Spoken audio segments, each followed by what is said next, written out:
the Labour camp, and they gave Tony Blair and Ben Chapman a pretty easy time. It would be totally wrong to think the gathering had been a random cross-section of South Wirral voters. But there seem to be people now who are pretty committed to voting Labour and have been selected on that basis. They seem to have been selected on that basis. And no, of course there are people who were voting Tory but have now come over to the Labour Party, and that's what's important. In other words, you have people that used to be Conservative, strong Conservative, and are now coming to the Labour Party. Now, I mean, you know, if you'll forgive me, I mean, we should be pleased about that, not sorry about it. The name of Labour's new game is identifying and targeting. There are certain electors that will never vote Labour, and we'd be wasting their time and our time if we pursued it any further. Isn't it all a bit impersonal, though? A bit like somebody trying to sell double glazing over the phone? Not at all, not at all.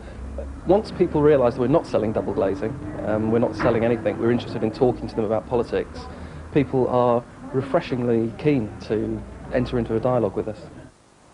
The hub of Conservative Party activity in South Wirral lies not within premises on the High Street, but within units 28 and 30 on the outlying corner of this industrial estate.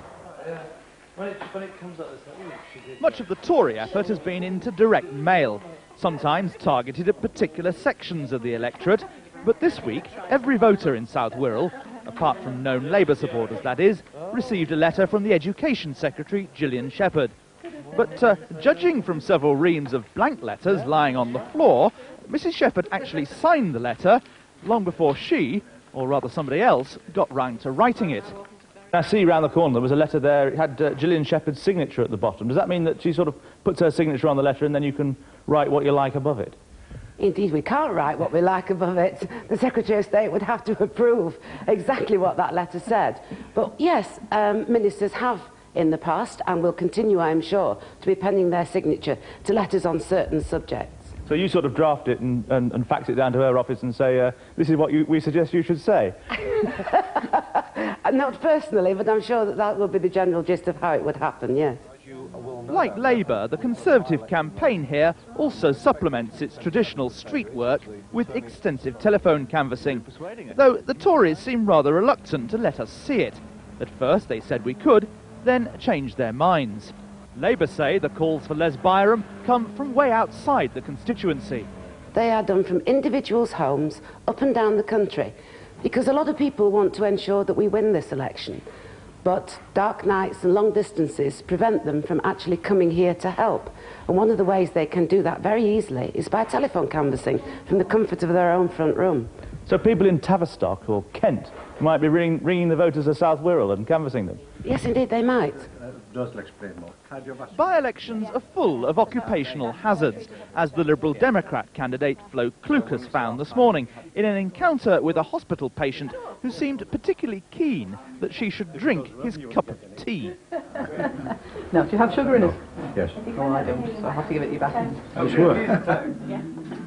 Mrs Clucas, believe it or not, is the third person to carry the Liberal Democrat banner here, after the two previous nominees had to stand down. But one wonders how much the individual candidate actually matters, as they become increasingly controlled and cloned even by the party machines.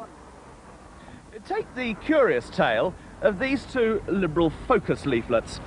This one here was edited by Neil Thomas, Lib Dem candidate number 2, whereas this one here, which looks very similar, was edited by Flo Clucas. She's candidate number 3.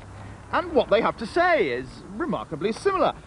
Mr Thomas, talking of the local council, said that while it can find money for pet projects like the Birkenhead trams, they want to cut money to schools, which was remarkably similar to what Mrs Clucas is now saying.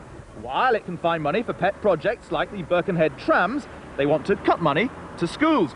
Indeed, throughout the two leaflets, there are all sorts of quotations which, word for word, Mrs Clucas is repeating exactly what Mr Thomas said. It's almost, in fact, as if Mr Thomas has been airbrushed out of the picture. Indeed, to some extent, perhaps he has. In his leaflet, here he is, meeting a group of children. Whereas in Mrs Clucas's leaflet, they've zoomed in on the children, and Mr Thomas has been cut out of the picture altogether. Despite so many candidates with original things to say, the Lib Dem campaign here seems much less energetic than those places where they've pulled off recent by-election victories.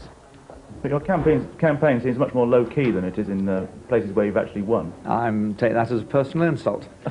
Here we are. We had a local government spokesman here yesterday. We have the leader coming in the next couple of days. We have Emma Nicholson, our newest recruit. We're as high-key as any other party. But realistically, it's a battle between the big two, Conservative and Labour. OK, that's 89 handshakes in an hour and a half. That's the best we've ever done, is that?